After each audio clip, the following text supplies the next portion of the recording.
ini pasien bernama Mita? Pagi Mbak, benar. Ya, saya perawat Regil yang bertugas pada pagi hari ini. Bagaimana keadaan Mbak sekarang? Alhamdulillah sudah mendingan.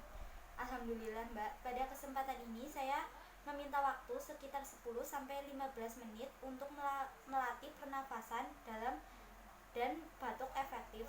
Mbak, apakah Mbak bersedia? Iya, bersedia.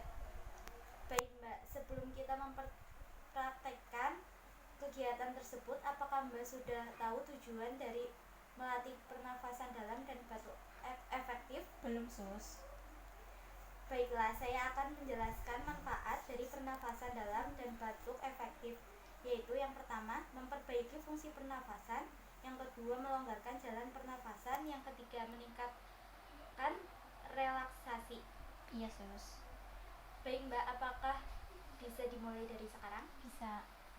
Baik Mbak, selanjutnya tangan kanan diletakkan di dada dan tangan kiri diletakkan di perut.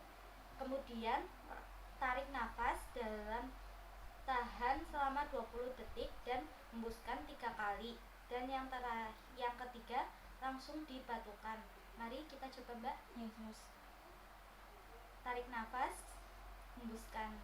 Tarik nafas, hembuskan. Tarik nafas, batukan.